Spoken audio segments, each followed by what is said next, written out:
Let's start today's session with one more important topic, that is rights of bailor.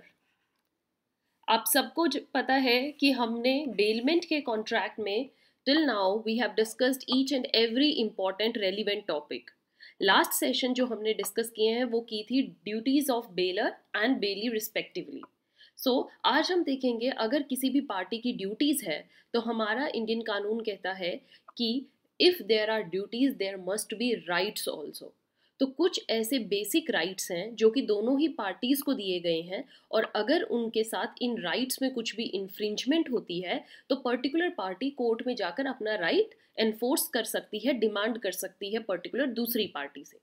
Right तो आज हम देखेंगे कि baler, the person who is actually the owner of the goods, और जो अपना सामान दूसरे पर्सन को किसी पर्पज के लिए दे रहा है या किस up to certain limit of time period दे रहा है, तो उस बेलर की क्या राइट्स बनते हैं, एक्चुअली में उसके पास क्या क्या ऐसे हक हैं जो कॉन्ट्रैक्ट, इंडियन कॉन्ट्रैक्ट में दिए गए हैं. So let's start this session. Students, the first of all we have enforcement of rights.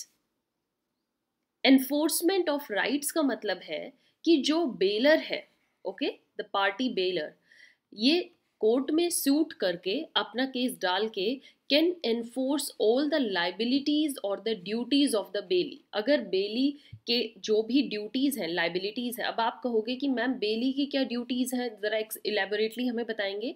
तो हमने ड्यूटीज ऑफ बेली ऑलरेडी एक सेशन में डिस्कस कर ली है. On the top you can see this session, go and watch it out completely, और आपको number wise detail में सारी ड्यूटीज मैंने एक्सप्लेन करी हुई हैं विद एग्जाम्पल्स, तो इनको रीड कीजिए. अब जो ये ड्यूटीज हैं बेली की, okay, the next party in the contract, अगर ये पर्सन अपनी ड्यूटीज को फुलफिल नहीं करता है तो बेलर के पास ये राइट है इंडियन कॉन्ट्रैक्ट एक्ट में कि वो बेली को through a suit in the court enforce कर सकता है कि जाकर अपनी ड्यूटीज परफॉर्म करें. ओके, जैसे ड्यूटीज क्या हो सकती हैं कि उसके सामान की रीजनेबल केयर करना, टाइम होने पर उसके सामान को रिटर्न करना, बेलर के सामान को मिक्स नहीं करना. These are the particular duties, right. The next right of bailor, my dear students, we have is avoidance of contract. Avoidance of contract मतलब कॉन्ट्रैक्ट को खत्म करना, अवॉइड करना. तो ये बात कहाँ पर मेंशन है? In section 153. क्या बोलता है? If bailey does anything which is inconsistent with the terms of the bailment, means जो एक्चुअली में दोनों पार्टीज के बीच में कॉन्ट्रैक्ट ऑफ बेलमेंट बना था, अगर बेली, द अदर पार्टी, उन टर्म्स ऑफ कॉन्ट्रैक्ट को या कंडीशंस को लॉफुली परफॉर्म नहीं करती है, जैसा लिखा हुआ है दोनों पार्टीज के बीच में, जैसा एग्री था वैसा नहीं करती है, और उसके अलावा कुछ और करती है, तो baler, this is the wrong spelling, it's BALOR, BAILOR. So baler can terminate the bailment. Bailment को वो पर्सन उसी टाइम पर खत्म कर सकता है, उसी टाइम पर क्या कर सकता है? एंड कर सकता है. राइट स्टूडेंट, सो बेलर के पास ये हक है कि वो एट दैट टाइम तुरंत ही बेलमेंट को खत्म कर देगा अगर उसको जरा भी ऐसा लगा कि कॉन्ट्रैक्ट को अकॉर्डिंगली परफॉर्म नहीं किया जा रहा है. Then you should understood this through this example. क्या कहते हैं इसमें? जो ए है, person A bailed his horse to B.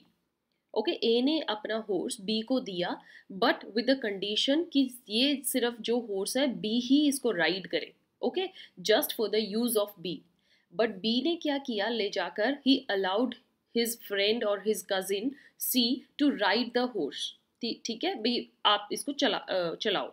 So here it is what कि ऑल्दो इसमें कोई चीज़ गलत नहीं है, बट जो कॉन्ट्रैक्ट की एक्चुअली में टर्म्स कंडीशंस थी उनको वॉयलेट किया गया है, एंड दस ए के पास इस चीज़ का राइट है, हक है कि वो तुरंत जैसे ही उसको इंफॉर्मेशन पता लगती है वो कॉन्ट्रैक्ट ऑफ बेलमेंट को अवॉइड कर सकता है, खत्म कर सकता है, टर्मिनेट कर सकता है.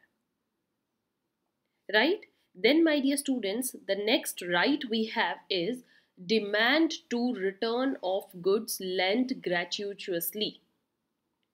ठीक है, gratuitously means ऐसे प्रोडक्ट्स या ऐसे गुड्स जो कि किसने जो ऑनर है या बेलर है ग्रेचुअसली लेंड किए हैं, gratuitously means without any consideration, in return कुछ भी नहीं लिया है। जैसे इन रिटर्न नॉन ग्रेचुअस में क्या होता है, पैसे लिए जाते हैं, बट ग्रेचुअसली में there is no consideration, no not anything is taken in return, that is out of gratitude.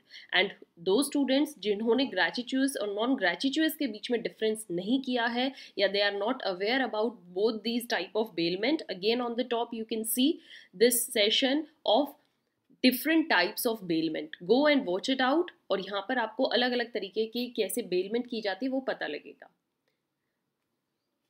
So let's discuss कि क्या इसमें बोला गया है। इन केस अगर गुड्स को ग्रेचुअसली दूसरी पार्टी को दिया गया है आउट ऑफ ग्रेटिट्यूड, तो बेलर के पास ये राइट है कि वो उनकी डिमांड कभी भी कर सकता है। सपोज आपके पास बुक है, आपने अपने फ्रेंड को दी कि go and read this out, this book is very good, okay, तो आपने आउट ऑफ ग्रेटिट्यूड अपनी बुक दूसरे पर्सन को दी है just for the reading purpose. तो अब आपके पास ये राइट है कि आप अपनी उस बुक की डिमांड कभी कर सकते हो, कोई टाइम पीरियड थोड़ा था।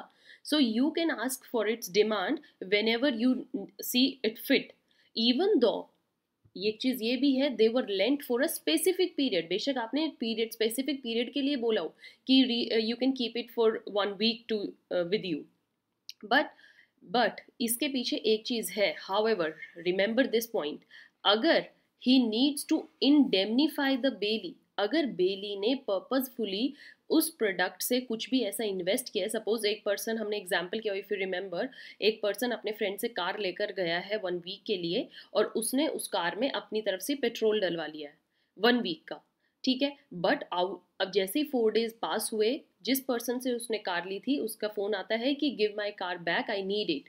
तो भैया अब उसको कार तो चलो देनी पड़ेगी, बट जो उसने पेट्रोल डलवा रखा है वो उसके चार्जेस उससे क्लेम कर सकता है।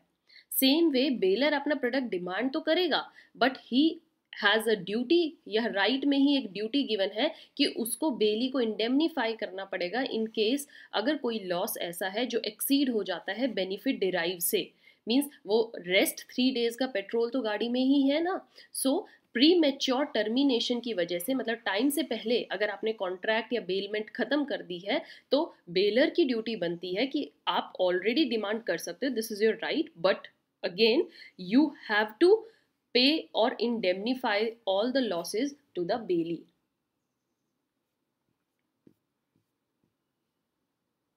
Next we have is compensation from the wrongdoer.